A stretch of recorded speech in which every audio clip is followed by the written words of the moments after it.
बेटी का बाप जो ठहरा पार्वती, अब उसके हाथ पीले करने का समय आ गया है।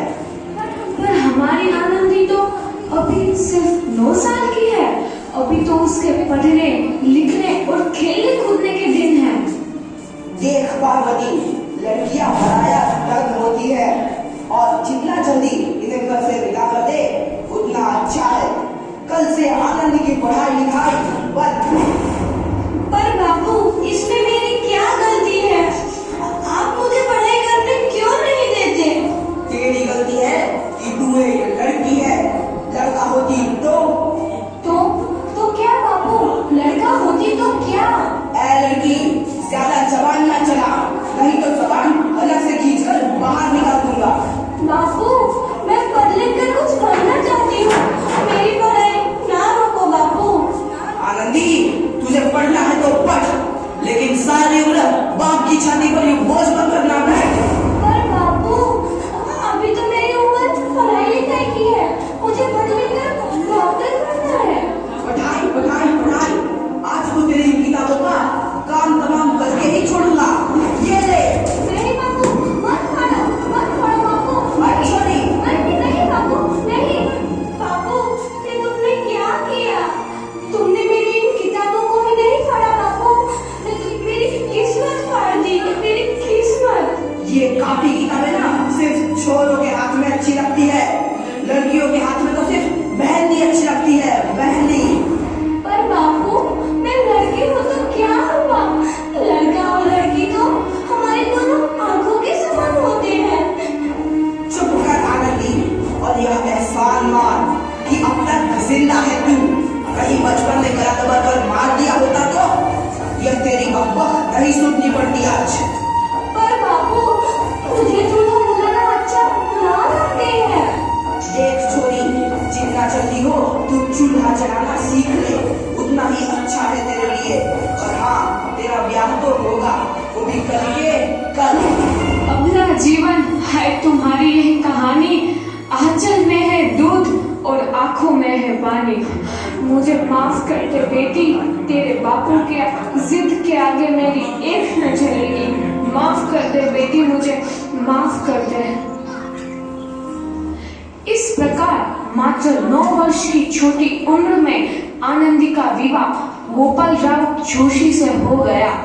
बाल विवाह एक सामाजिक कुरीति है और इस कुप्रथा का शिकार होना पड़ा आनंदी को। 5 वर्ष बाद आनंदी 14 साल की हो गई है। उसके घर एक शिशु ने जन्म लिया है। देखते हैं आगे क्या हुआ। देखिए ना, इसे क्या हो गया है? इसका माथा तो अंगार की तरह तप रहा है। इसे तो बहुत तेज बुखार है। आप बिना कुछ भी बोलते हैं। लीजिए मुझे। माधव, जल्दी से वैद्य जी को बुला के लाओ। जी, अभी बुला के लाता हूँ। ये तुम क्या कर रही हो आनंदी? भगवान की विभूति लगा रही हूँ। बस करो आनंदी, ये सब अंधविश्वास है। अरे आप यकीन तो कीजिए, भगवान की कृपा से इसका माथा ठंडा हो रहा है और बुखार भी उतर गया है ना बाबू? देखिए, दीजिए मुझे। उठो बाबू, आंखें खोलो। तुम्हें तुम्हारी माँ बुला रही है। आंखें खोलो। देखिए ना, इसे क्या हो गया है? आंखें भी नहीं खोल रहा। आंखें खोलो बेटा। आप चुप क्यों है? आंखें खोलो बेटा, आंखें खोलो। आनंदी, हमारा बेटा कभी आंखें नहीं खोलेगा। नहीं, ऐसा नहीं हो सकता। मेरे बेटे को मुझसे कोई नहीं छीन सकता, कोई नहीं छीन सकता। पागल मत बनो आनंदी। माधव,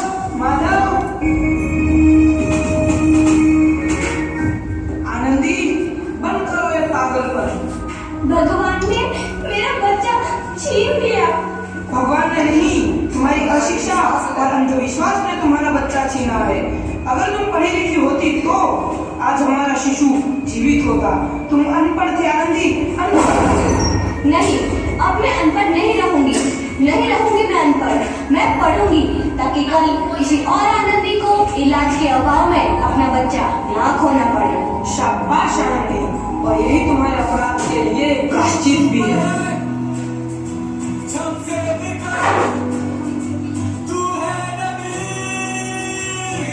आनंदी, तुम्हारी 12वीं का परिणाम आ गया है। तुमने पूरे कॉलेज में प्रथम स्थान अर्जित किया है। आनंदी, तुम्हारी मेहनत रंग लाई है। तुम्हें शिक्षा वृत्ति मिली है। ये लो तुम्हारे अमेरिका जाने की टिकट। मुझे शिक्षा वृत्ति मिल गई, मैं अमेरिका जा रही हूँ। पर ये सब मैं अकेले कैसे कर पाऊंगी? आनंदी, अपने आप को इतना कमजोर क्यों समझ रही हो? फिर इतना पढ़ने लिखने का क्या फायदा? तुम अभी गवार की गवार नहीं हूँ मैं अब गवार।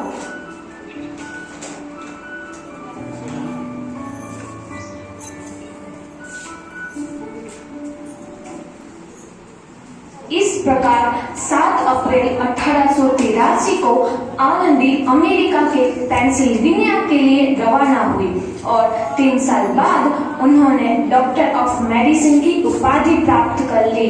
इधर आनंदी के पिता की तबीयत बहुत खराब है। आगे क्या होता है देखते हैं। लगता है अब मेरे जाने का समय आ चुका है। अब मैं नहीं बचूंगा। ऐसा मत बोलो। शहर के सिटी हॉस्पिटल में अमेरिका से डिग्री लेकर कोई बड़ा डॉक्टर आया है। एक बार वहाँ चलकर दिखा लेते हैं। हाँ, सही बोला भैया। कम से कम दिल को तसल्ली तो मिल जाएगी। हाँ हाँ, चलो चलो जल्दी हॉस्पिटल चलते हैं।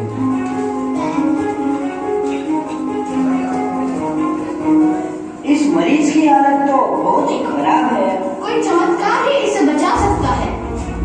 ऐसा मत बोलो भाई। डॉक्टर साहब कब तक आ जाएंगे? लो आ गई डॉक्टर मैडम। डॉक्टर मैडम जल्दी देखिए, मरीज की हालत बहुत ही खराब है।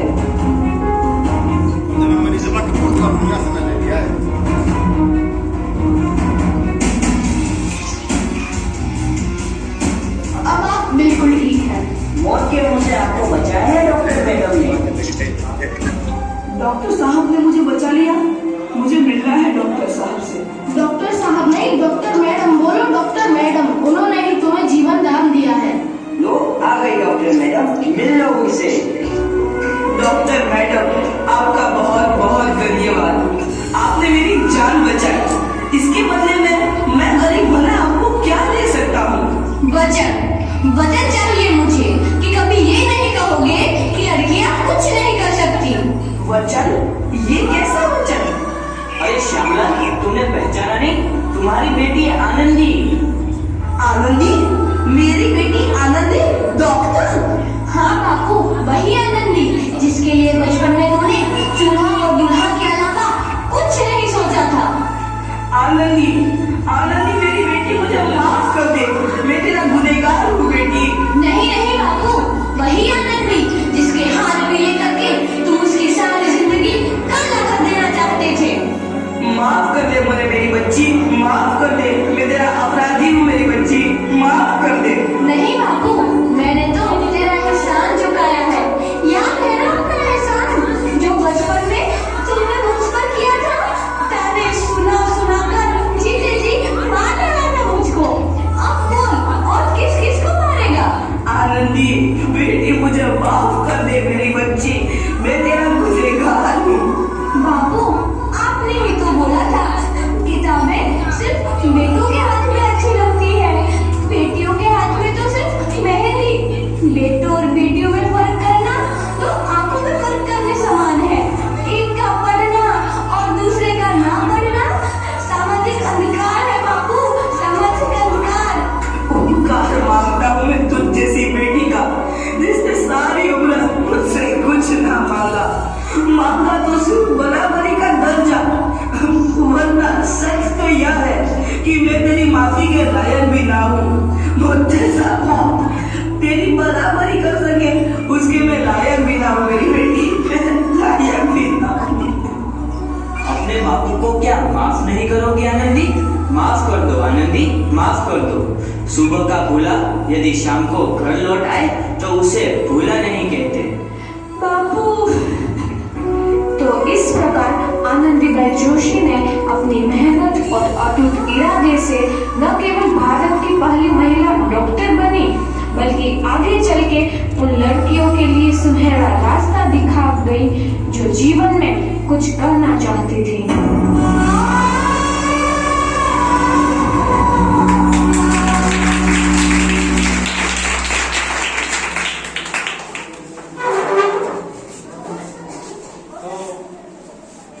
इस तरह से वुमेन एजुकेशन को रिप्रेजेंट किया, आपको कैसा लगा? अच्छा लगा? तो इसी के साथ हमारा कार्यक्रम आज का समाप्त हुआ। आपके प्रिंसिपल सर, जितने भी यहाँ शिक्षकगण हैं, यहाँ जितने भी अदर स्टाफ, सबका बहुत बहुत धन्यवाद, आभार मैं प्रकट करता हूँ। जिन्होंने अपना बहुमूल्य समय हमें दिया। ठीक है, धन्यवाद। फिर मौका मिलेगा, फिर आएंगे आपके स्कूल में। Thank you sir.